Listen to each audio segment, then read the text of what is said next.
क्या मोदी जी और योगी जी भारत के कानून से ऊपर हैं? जो हमारे संविधान में लिखा हुआ है क्या उससे ऊपर हैं? जो हमारा नागरिकता कानून है उसी के तहत किसी भी व्यक्ति को नागरिकता मिलेगी, ना कि मोदी जी जिंदाबाद और योगी जी जिंदाबाद करने से या मानवता के आधार पर कोई भी नागरिकता नहीं मिलेगी। सीमा पाकिस्तानी महिला है, सचिन भारतीय पुरुष है, इनके बेटी पैदा हुई तो बेटी की नागरिकता कहाँ की रहेगी?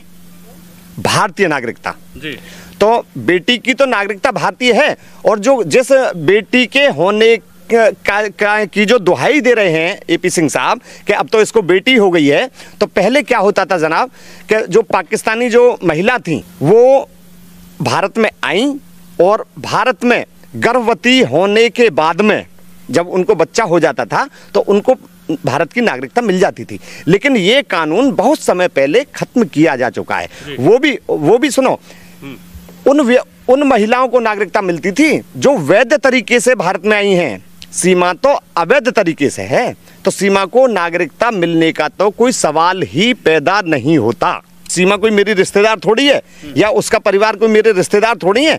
हाँ, उसके परिवार वाले कस्बे के रहने वाले, मैं उनसे बात करने थोड़ी जाऊंगा। मैं यदि उनको जरूरत है तो मेरे पास बात करने के लिए आए, मैं करूंगा। नहीं है तो मैं क्या कह रहा हूं कि मेरे पास आइए आप, बिल्कुल नहीं कहूंगा। पर जो वो कह रहे हैं, जो आप बता रहे हैं कि सुप्रीम कोर्ट के लॉयर हैं, तो वो उनको नागरिकता दिलवाएं, और अगर वो दिलवा रहे हैं तो वो मुझे भी तो बताएं किस कानून के तहत सीमा को नागरिकता मिलेगी। कानून में है मानवता के आधार पर उसको नागरिकता मिल जाए? चली जाएगी तो मर जाएगी, पाकिस्तान क्या खाली हो जाएगा? बताइए मुझे, इसके लिए क्या संवेदना है?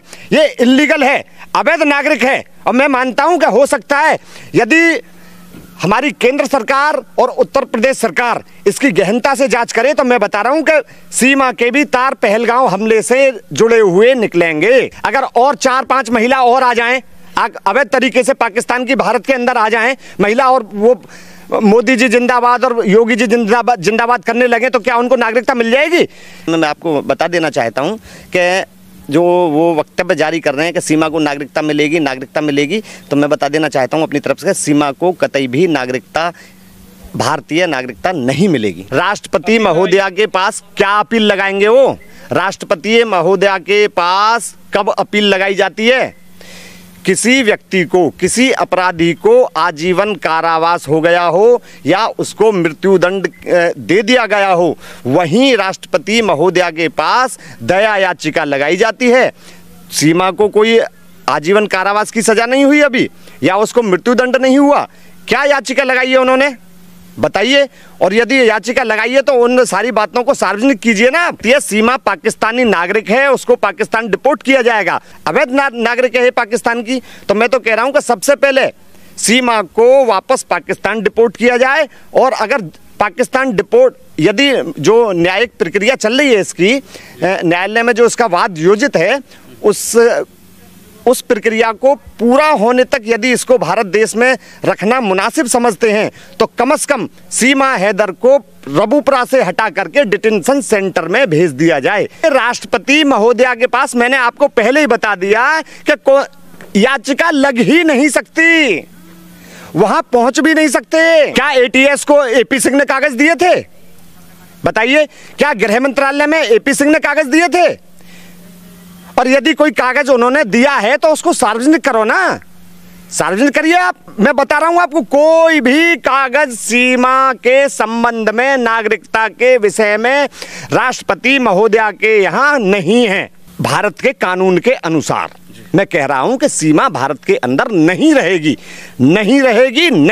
ये जमानत दिलवाई है मैंने, लेकिन मैंने जमानत दिलवाने के बाद में ही मैंने सीमा से कह दिया था कि सीमा जी, आपको एक ना एक दिन वापस पाकिस्तान डिपोर्ट होना पड़ेगा, कानून के तहत उसको जाना पड़ेगा।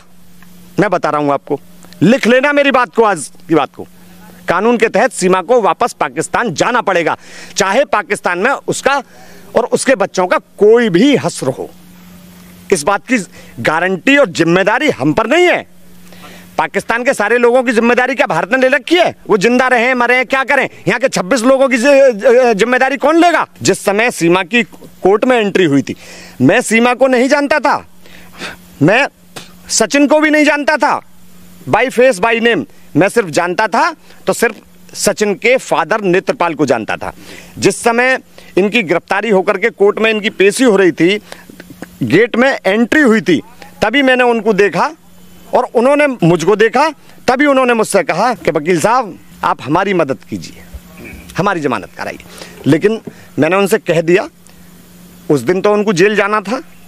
जेल यूं जाना था कि ये जो सेक्शन है सीमा, सचिन और नेत्रपाल पर जो लगाए थे 14 विदेशी अधिनियम और 120B, उन सेक्शन में 7 साल से कम सजा का प्रावधान है। तो मैं मानता हूं कि ये पुलिस को करना चाहिए था कि उस समय 41A CRPC का नोटिस तामील उनको करा लेना चाहिए था। पर लेकिन पुलिस ने अपने CD में लिखा था कि इन तीनों ने 41 का नोटिस तामील करने से मना कर दिया। तो चूंकि इनको जेल भेजना था, जेल भेज दिया इनको। अगले दिन मैंने नेत्रपाल की जमानत कराई। अगले दिन नहीं, उससे अगले दिन स्ट्राइक हो गई थी, हड़ताल थी कोर्ट में। तो जिस दिन गिरफ्तारी होके तीसरे दिन नेत्रपाल को निकाला और चौथे दिन मैंने सीमा और सचिन को एक साथ निकाल दिया जेल से। उस व्यक्ति के खिलाफ जो थाना पर एप्लीकेशन दी गई है वो नेत्रपाल सिंह की पत्नी द्वारा दी गई है। और नेत्रपाल सिंह की पत्नी द्वारा जो दिया गया प्रार्थना पत्र है उसमें सिर्फ क्या लिखा गया है, जैसा मुझे पता पड़ा है, मैंने प्रार्थना पत्र पढ़ा नहीं है, जैसा मुझे पता पड़ा है कि एक व्यक्ति, अज्ञात व्यक्ति हमारे दरवाजे पर आया और आकर के जोर जोर से चिल्लाने लगा, दरवाजे को पीटने लगा। तो उस तहरीर के आधार पर उस गुजरात वाले व्यक्ति के विरुद्ध कोई भी धारा नहीं बनती है।